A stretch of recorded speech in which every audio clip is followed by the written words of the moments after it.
여러분을 위한 맞춤형 지식의 세계, 오늘의 심층탐구에 오신 것을 환영합니다. 우리가 일상을 보내다 보면 문득 이런 순간이 찾아오지 않나요? 네. 아주 중요한 프레젠테이션을 마치고 딱 내려왔을 때, 혹은 소중한 사람과 되게 깊은 대화를 나눈 직후나 정성껏 쓴 이메일의 전송 버튼을 누른 바로 그 순간에요. 뭔가 찝찝한 그 기분 말씀하시는 거죠? 맞아요. 내 진작 뜻은 그게 아니었는데 내 마음이 온전히 저 사람한테 가닿지 않은 것 같은데 하고 가슴을 치면서 답답했던 경험 말입니다. 아마 지금 듣고 계신 여러분도 고개를 끄덕이고 계실지도 모르겠네요. 그게 사실 누구나 겪는 아주 보편적인 답답함이죠.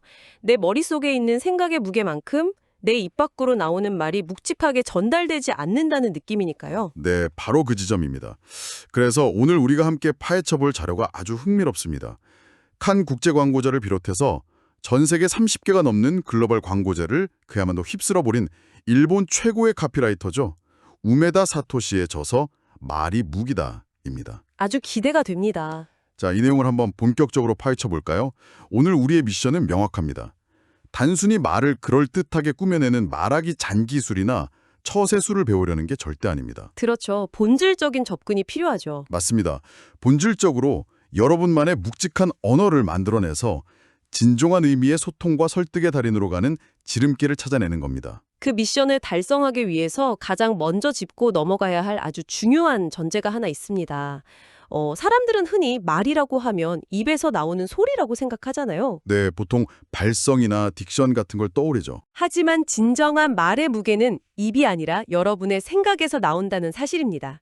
저자는 우리가 맺는 소통의 단계를 크게 4단계로 분석하는데요. 이 단계를 인식하는 것부터가 우리의 소통 방식을 완전히 뜯어고치는 출발점이 됩니다. 소통의 단계가 있다. 이거 흥미롭네요. 보통은 그냥 말이 통한다, 안 통한다 이 정도로만 생각하잖아요. 맞아요. 그래서 조금들 세밀하게 쪼개볼 필요가 있습니다.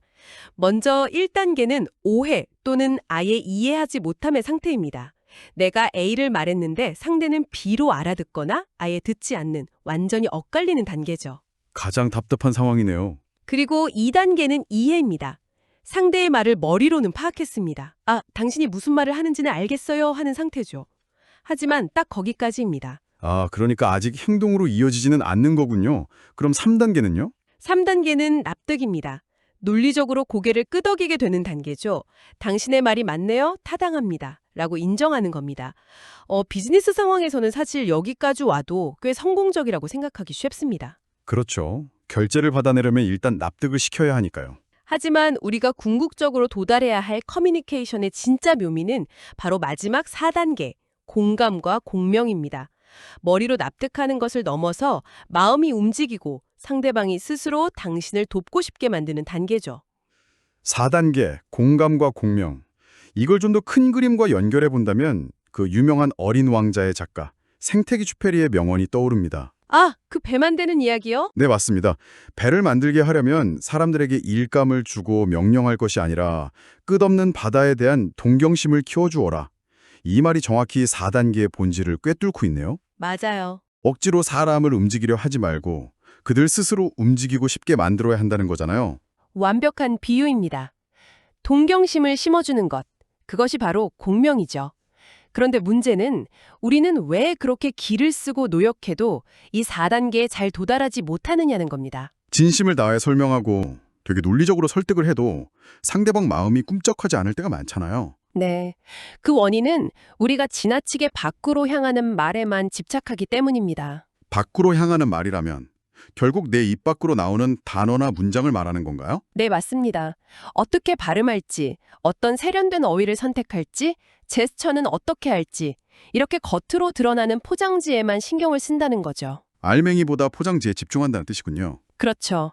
진정으로 사람의 마음을 움직이려면 우리가 무의식 중에 생각할 때 사용하는 언어, 이른바 내면의 말을 갈고 닦아야 합니다. 인간은 누구나 멍하니 있을 때나 혼자 속으로 무언가를 고민할 때 언어를 사용해서 생각하고 감정을 느끼거든요.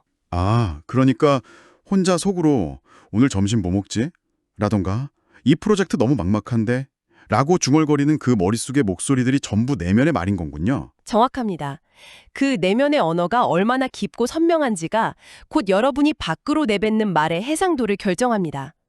사진 해상도가 낮으면 픽셀이 깨져서 흐릿하게 보이듯이 내면의 말이 흐릿하면 밖으로 나오는 말도 당연히 흐릿하고 가벼울 수밖에 없습니다. 아무리 화려한 단어로 쫙 포장을 해도 알맹이가 빈약하다는 걸 상대방은 본능적으로 눈치채게 된다는 거네요. 네, 결국 생각의 해상도를 높여야 한다는 거죠. 여기서 아주 실용적인 의문이 하나 듭니다. 그냥 가만히 눈을 감고 명상을 한다고 해서 내면의 말이 갑자기 선명해지는 건 아니잖아요. 어떻게 해야 이 흐릿한 머릿속 생각들을 4K 고화질처럼 선명하게 만들 수 있을까요? 그래서 책이 제시하는 7단계 사고 사이클이 등장합니다. 이게 정말 구체적이고 당장 따라해 볼 수 있을 만큼 실천적인데요. 1단계는 바로 산출, 즉 머릿속 생각을 밖으로 꺼내는 작업입니다. 밖으로 꺼낸다. 저자는 A4 용지를 낱장으로 여러 장 준비해서 종이 한 장에 생각 하나씩을 아주 큼지막하게 적어내라고 조언합니다. 미트나 다이어리에 줄 맞춰서 되게 예쁘게 적는 게 아니라 낱장 종이에 하나씩 툭툭 던지듯이 적어내는 거군요. 왜 하필 이런 방식을 쓰는 걸까요? 이 과정을 컴퓨터의 작동 원리에 비유해보면 이해가 아주 쉽습니다. 여러분의 머릿속을 컴퓨터라고 상상해보세요. 거긴 두 가지 영역이 있습니다.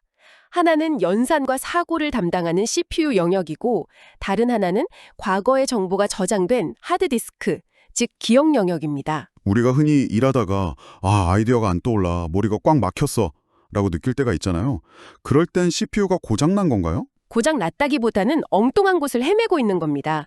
사실 우리는 새로운 사고, 즉 CPU를 가동하는 게 아니라 그저 하드디스크에 저장된 과거의 뻔한 기억들만 뒤적이며 제자리를 맴돌고 있는 경우가 많습니다. 용량이 꽉 차서 과부하가 걸린 상태군요. 네, 이때 머릿속에 떠다니는 생각의 파편들을 낱장의 A4 용지에 눈에 보이게 밖으로 강제 배출을 해내면 비로소 하드디스크가 비워지고 CPU가 팽팽 돌아갈 수 있는 여유 공간이 생깁니다. 진정한 의미의 생각이 시작될 준비가 된 것이죠. 내면의 말을 종이 위로 강제로 끄집어낸다.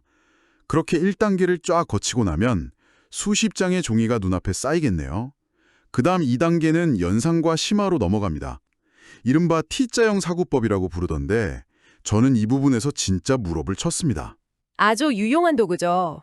적어둔 생각의 폭과 깊이를 넓히는 마법의 질문 3가지가 등장하잖아요. 바로 왜, 그래서, 정말로입니다. 이 세 가지 질문의 역할을 정확히 구분하고 적재적소에 던지는 게 핵심입니다. 우선 왜는 생각을 더 깊은 본질로 파고들게 하는 심화의 질문입니다. 수직으로 땅을 파고 내려가는 거죠. 반면 그래서는 생각의 목적을 상기시키며 앞으로 진전시키는 질문입니다. 수평으로 길을 내는 역할이죠. 예를 들면 이런 거겠네요. 여러분이 팀원들에게 새로운 업무 방식을 도입하자고 설득해야 하는 상황이라고 가정을 해봅시다. 종이에 이 시스템을 도입해야 한다라고 적었어요. 여기에 왜를 던지면 기존 방식은 시간이 너무 오래 걸려서 팀원들이 야근을 많이 하니까 라는 본질적인 이유가 나옵니다. 네. 그럼 여기에 그래서를 던진다면요. 그래서를 던지면 그러니까 이 시스템을 도입해서 퇴근 시간을 앞당기고 남는 시간에 핵심 기획 업무에 집중하자라는 미래지향적인 진전이 일어나는 거죠. 방향이 확 생기네요. 그럼 마지막 질문인 정말로는 어떤 역할을 하나요? 정말로는 브레이크 역할입니다. 무언가에 매몰되어서 맹목적으로 달려가고 있을 때 잠시 냉정함을 찾고 초심으로 돌아가 객관화를 시도하는 질문입니다. 내가 맞는 길을 가고 있나 확인하는 거군요. 네, 정말로 이 시스템만이 유일한 해결책일까? 정말로 팀원들이 야근을 싫어해서 반발하는 걸까? 아니면 단순히 변화가 두려운 걸까?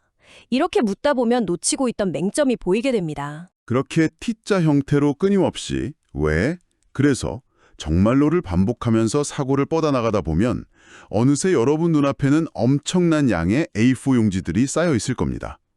이때 자연스럽게 3단계와 4단계인 그룹화와 관점의 확장으로 이어지는데요. 이 과정이 정말 시각적이고 직관적입니다. 넓은 책상이나 바닥에 낱장으로 적어둔 종이들을 쫙 펼쳐놓는 거예요. 마치 퍼즐을 맞추는 것처럼 말이죠. 네. 그리고 방향성을 의미하는 가로줄과 생각의 깊이를 의미하는 세로줄로 분류를 해봅니다. 내용이 비슷한 생각끼리는 묶어서 세로로 깊게 파고들고 전혀 새로운 방향의 아이디어가 나오면 가로로 쭉 늘어놓으면서 지도를 그리는 거죠. 맞습니다. 그냥 상상만 해도 방바닥이 종이로 엉망진창이 될 것 같지만 이 혼돈 속에서 질서가 확 잡히는 느낌이 되게 짜릿할 것 같습니다. 여기서 아주 매력적인 통찰을 얻을 수 있습니다. 머릿속으로만 생각할 때는 내가 굉장히 다각도로 고민했다고 착각하기 쉽거든요. 혼자 북치고 장구치고 다 했다고 생각하죠? 그렇죠. 하지만 이렇게 종이들을 바닥에 깔아놓고 시각적인 분류 과정을 거치다 보면 여러분은 너무나도 명백하게 자기 자신의 편향성과 논리적 빈틈을 객관적으로 마주하게 됩니다. 눈으로 직접 확인을 하게 되니까 변명할 수가 없겠네요? 아, 내가 폭넓게 생각한 줄 알았는데 결국 한쪽 방향으로만 종이가 길게 늘어서 있네. 혹은 가로축은 화려한데 밑으로 깊이 파고든 세로축은 텅 비어 있구나 하고 뼈아픈 누락을 발견하게 됩니다. 그 텅 빈 공간을 새로운 질문들로 채워나가는 것이 바로 관점의 확장입니다. 그렇게 바닥을 기어다니면서 치열하게 4단계까지 오고 나면 5단계에서는 정말 뜻밖의 조언이 등장합니다. 놀랍게도 아무것도 하지 않기를 추천하거든요. 아니 기껏 엔진을 달궈서 아이디어가 막 끌어오르기 시작했는데 여기서 이틀 3일 정도 생각해서 완전히 손을 떼라니요? 이거 흐름이 확 끊기는 거 아닙니까? 서양 속담 중에 쳐다보는 냄비는 끓지 않는다는 말이 있죠. 계속해서 한 가지 문제에만 코를 박고 몰두하면 오히려 시야가 좁아지고 냉정함을 잃게 됩니다. 뇌의 과부하 상태를 풀어주는 휴식기가 절대적으로 필요합니다. 아하, 잠시 시간을 두고 산책을 하거나 영화를 보거나 아예 딴짓을 하다 보면 불현듯 전혀 상관없는 일상에서 힌트를 얻고 해결책이 아하 하고 떠오르는 순간이 옵니다. 샤워하다가 갑자기 막 기발한 아이디어가 떠오르는 현상 같은 거군요. 바로 그겁니다. 심리학에서는 이것을 계획된 우연, 즉 세렌디피티라고 부릅니다. 의식적인 사고의 끈을 잠시 놓아두면 무의식이 그동안 입력된 방대한 데이터를 스스로 재조합해서 기가 막힌 통찰을 던져주는 현상이죠. 이런 생각의 숙성 과정을 거치고 나면 비로소 6단계 역발상과 7단계 다각적 사고로 넘어갈 완벽한 준비가 됩니다. 숙성된 통찰을 바탕으로 6단계에서는 내가 무의식적으로 당연하다고 믿었던 상식이라는 선입견을 거꾸로 뒤집어보는 역발상을 시도하죠. 그리고 대망의 마지막 7단계 다각적 사고에서는 완전히 다른 사람의 시선에 빙의를 해봅니다. 네, 완전히 빠져나오는 거죠. 내가 상대방이라면 이 제안을 어떻게 받아들일까? 내가 가장 까다로운 클라이언트라면 이 기획에 어디를 공격할까? 이렇게 철저하게 시점을 이동하는 겁니다. 이 과정이 결국 커뮤니케이션의 가장 큰 장벽인 나 자신이라는 단단한 벽을 허무는 작업이라는 생각이 들었습니다. 아주 정확한 분석입니다. 내 안에 갇혀 있으면 절대 타인의 마음을 움직이는 4단계 공명에 도달할 수 없으니까요. 그런데 여기서 현실적인 고민이 하나 생깁니다. 이 7단계 사고 사이클 들어보면 정말 완벽하고 훌륭합니다. 하지만 쏟아지는 이메일에 회의에 쉴 틈 없이 바쁜 일상을 살아가는 여러분이 과연 이걸 언제 어떻게 삶에 적용할 수 있을까요? 바빠 죽겠는데 방바닥에 종이 깔고 쳐다보고 있을 여유가 있을까요? 저자 역시 그 현실적인 어려움을 너무 잘 알고 있습니다. 그래서 책에서는 아주 구체적인 실행 지침을 던지죠. 바로 여러분의 달력이나 스케줄러에 자신과의 회의 시간을 공식적인 일정으로 박아두라는 겁니다. 자신과의 회의요? 보통 회의는 남이랑 하는 거잖아요. 그렇죠. 우리는 남들과의 미팅은 캘린더에 꼬박꼬박 적어두면서 정작 가장 중요한 나와의 대화 시간은 자투리 시간에 대충하려고 합니다. 그러다 보니 매번 미루게 되죠. 그러지 말고 가장 정신이 맑은 오전 시간에 적어도 1~2시간 정도는 오직 나의 내면과 마주하는 공식 일정을 잡아야 합니다. 스케줄러에 쫙 블록을 지정해 놓으라는 거군요. 네, 저자는 이 회의의 중요성을 강조하면서 전날 무리한 음주도 피하고 최상의 컨디션으로 이 회의에 임하라고까지 당부합니다. 그만큼 내면의 언어를 벼려내는 과정이 뇌 에너지를 엄청 많이 쓴다는 뜻이겠죠. 자, 이렇게 텅 빈 오전 시간을 딱 확보해서 스마트폰도 끄고 당신 앞에 A4 용지를 펼쳤습니다. 혹독한 7단계를 거치면서 여러분의 내면의 말은 이제 아주 날카롭고 묵직해졌어요. 그렇다면 이제 이 단단해진 생각을 상대방의 마음속에 성공적으로 배달해야 하잖아요. 어떻게 밖으로 효과적으로 꺼낼 수 있을까요? 네, 아무리 여러분의 생각과 진심이 깊고 훌륭해도 그것을 담아내는 그릇, 즉 형식을 모르면 상대에게 닿는 과정에서 다 쏟아져 버리게 되죠. 여기서부터는 실전 기술입니다. 책의 후반부에서 이를 위한 5가지 구체적 표현 기법을 소개합니다. 첫 번째 기법은 비유입니다. 비유라면 A는 B와 같다라고 말하는 그 기법인가요? 맞습니다. 하지만 단순히 예쁘게 꾸미는 게 목적이 아닙니다. 여러분이 설명하려는 낯선 개념을 상대방의 머릿속에 이미 존재하는 익숙한 이미지와 연결해주는 접착제 역할을 하는 겁니다. 막부말기 일본의 영웅 사카모토 료마가 일본을 세탁하겠다라고 한 말이 대표적이죠. 만약 그가 나는 낡은 부패 관행을 척결하고 국가 시스템을 전면적으로 개혁하겠습니다 라고 말했다면 어땠을까요? 너무 교과서적이라서 가슴에 와닿지가 않네요. 세탁하겠다는 말을 딱 들으니까 찌든 때를 빡빡 문질러 빨고 새하얗게 말려놓은 그 쾌감이 단번에 상상됩니다. 그게 바로 비유의 힘입니다. 길게 설명할 필요 없이 상대방과 순식간에 시각적 이미지를 공유하는 거죠. 이어서 두 번째 기법은 반복입니다. 문장에서 리듬을 만들어내고 메시지의 타격감을 높이는 기술이죠. 반복의 예시로는 마틴 루터킹 목사의 연설이 진짜 최고 아닐까요? 나에게는 꿈이 있습니다 라는 그 유명한 문장을 연설 중간중간에 무려 8번이나 반복했잖아요. 만약 그가 딱 한 번만 말하고 지나갔다면 흑인 민권운동의 상징적인 연설로 역사에 남지는 못했을 겁니다. 반복은 망치질과 같습니다. 한 번 쳐서 안 들어가는 못도 리듬을 타며 여러 번 내리치면 결국 깊숙이 박히게 마련이니까요. 비유와 반복, 그리고 이어진 세 번째에서 네 번째 기법에서 저는 커뮤니케이션의 아주 날카로운 기술을 배웠습니다. 어려운 용어로는 대구와 단정이라고 부르던데요. 이 개념들이 사실 우리가 일상에서 알게 모르가 느끼는 카리스마의 원천이더라고요. 네, 아주 강력한 무기죠. 먼저 대구는 쉽게 말해 상반되는 두 가지 상황을 대비시켜서 충격을 주는 방식입니다. 가장 극적인 효과를 내는 방식은 부정적인 과거 혹은 현재 상황을 앞세우고 그 뒤에 긍정적인 미래의 비전을 배치하는 겁니다. 아, 닐 암스트롱이 달에 첫 발을 내디디며 했던 말이 정확히 이 대구 기법이네요. 이것은 한 인간에게는 작은 한 걸음이지만 인류에게는 위대한 도약이다. 만약 그가 단순히 우리가 드디어 달에 착륙했습니다. 정말 위대한 날입니다. 라고만 했다면 감동이 절반도 안 됐을 거예요. 작은 한 걸음이라는 하찮고 일상적인 행동과 위대한 도약이라는 거대한 성취를 극명하게 대비시켰기 때문에 역사에 남은 명언이 된 거군요. 완벽한 분석입니다. 대비를 통해 전달하고자 하는 핵심이 훨씬 더 밝게 빛나는 법이죠.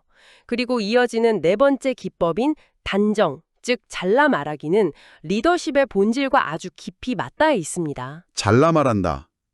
우리는 보통 예의 바르게 보이려고 뭐뭐인 것 같습니다. 제 생각에는 뭐뭐일 수도 있다고 봅니다. 이렇게 말끝을 흐리는 경우가 진짜 많잖아요. 그런데 이걸 과감하게 잘라내라는 건가요? 그렇습니다. 무언가를 이끄는 위치에 서 있는 사람이라면 설령 그 목표가 100% 확신할 수 없거나 불가능해 보일지라도 명확한 비전을 단정지어 말해야 합니다. 그래야 사람들이 그 말을 믿고 따라올 수 있는 깃발이 되거든요. 확신을 심어주는 거네요. 네. 미국의 케네디 대통령이 냉전 시대에 우리는 10년 내로 달에 간다 라고 단언했을 때 당시 과학기술로는 터무니없는 소리였지만 그 단정적인 선언이 미국 전체로 움직이는 동력이 되었습니다.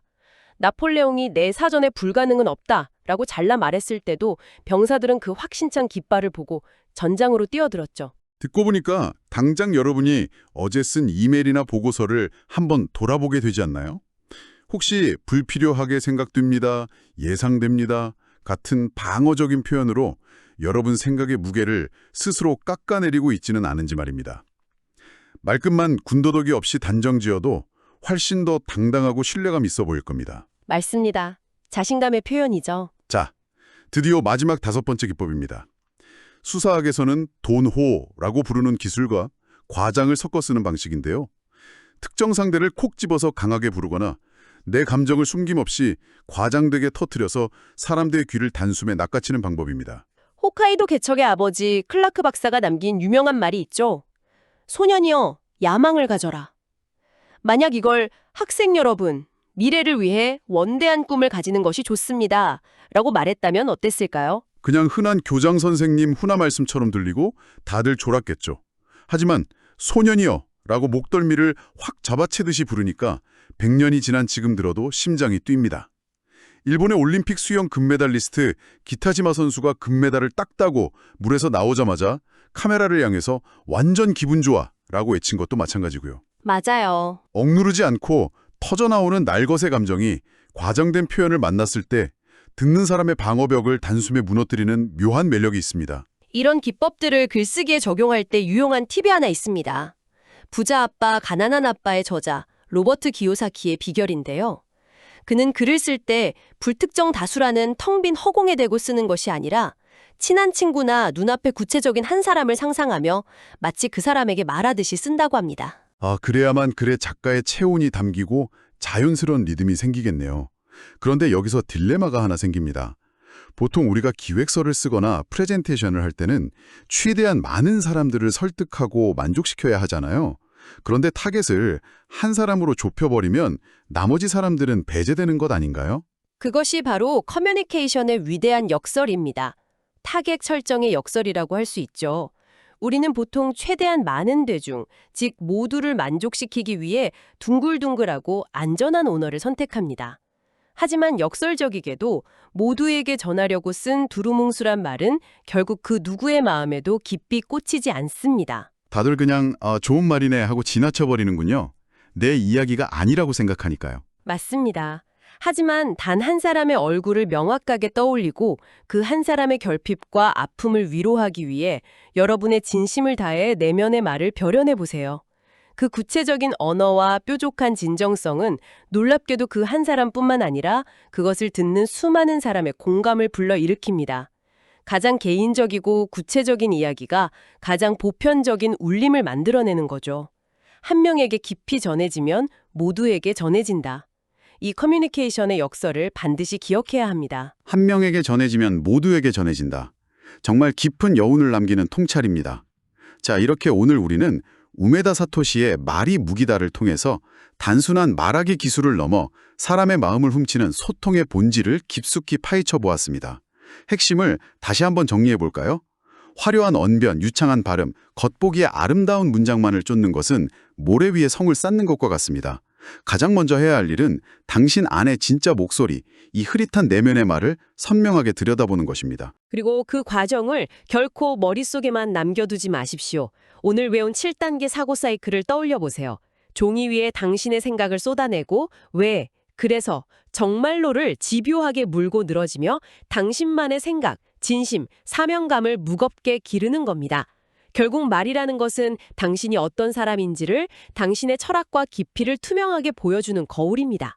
거칠애로 포장된 가벼운 100마디의 말보다 당신이 치열한 자기 성찰 끝에 길어올린 묵직한 한마디의 단정이 훨씬 더 강력하게 세상을 움직일 수 있습니다. 그래서 지금 이 심층 탐구를 듣고 계신 여러분께 꼭 당부하고 싶은 현실적인 미션이 하나 있습니다. 당장 내일 아침 출근길에 혹은 오늘 밤 잠들기 전에 스케줄러를 한번 펴보세요. 그리고 내일이나 모레 중 단 30분이라도 좋습니다. 달력에 나 자신과의 회의 시간을 공식 일정으로 떡하니 적어보세요. 그 시간만큼은 방해금지 모드를 켜고 스마트폰을 덮어두십시오. 텅 빈 A4 용지와 펜 하나만 들고 당신 내면의 해상도를 극한까지 끌어올려보는 겁니다. 여러분의 그 작은 시도가 일상과 커리어에 엄청난 파장을 불러올 것이로 확신합니다. 이 모든 논의를 마무리하며 당신의 다음번 자신과의 회의 주제로 삼아볼 만한 도발적인 질문을 하나 던지고 싶습니다. 좋습니다. 어떤 화두인가요? 오늘 우리는 내면의 말을 날카롭게 다듬고 벼려내어 그것을 밖으로 가장 효과적이고 날카롭게 표현하는 5가지 기법까지 살펴왔습니다. 그렇다면 한번 상상해 보시죠. 당신이 이 혹독한 사고 사이클을 완벽하게 거쳐서 상대방과 지금의 상황을 100% 이해하게 되었습니다. 당신의 내면의 말은 더 이상 벼릴 수 없을 만큼 최고조에 달해 있죠. 네. 그 완벽한 통찰과 진심을 장착했을 때 당신이 선택할 수 있는 가장 강력하고 압도적인 소통의 무기가 어쩌면 멋들어진 명언이나 날카로운 논리가 아닌 완벽한 침묵일 수도 있지 않을까요? 완벽한 침묵이요. 얕은 수로 말을 더하는 대신 가장 알맞은 순간에 가장 깊은 이해를 눈빛과 태도에 담아 보내는 묵직한 침묵의 힘. 내면의 말이 텅 빈 사람의 침묵은 그저 할 말이 없는 어색함이겠지만 내면의 말이 꽉 들어찬 사람의 침묵은 과연 상대방의 마음에 어떤 거대한 파장을 일으킬까요? 언어를 극한까지 다룬 끝에 도달하는 종착지가 역설적이게도 침묵일 수 있다는 이 흥미로운 가능성을 당신 스스로 탐구해 보시길 바랍니다. 내면이 꽉 찬 사람의 완벽한 침묵. 생각할수록 정말 짜릿하고 무서운 무기라는 생각이 듭니다. 언어를 다루는 책의 끝에서 만나는 침묵의 힘이라니요. 오늘 당신만을 위해 준비한 이 심층 탐구의 여정이 여러분의 일상적인 대화와 소통의 방식에 작지만 위대한 균열을 일으켰기를 바랍니다. 내일 아침 당신 자신과의 회의에서 또 어떤 놀라운 생각들이 쏟아져 나올지 기대하겠습니다. 오늘 탐구는 여기서 마칩니다. 끝까지 귀 기울여 함께해 주신 여러분 진심으로 감사합니다. 다음에도 당신의 지적 호기심을 완벽하게 채워줄 새롭고 흥미로운 탐구로 돌아오겠습니다.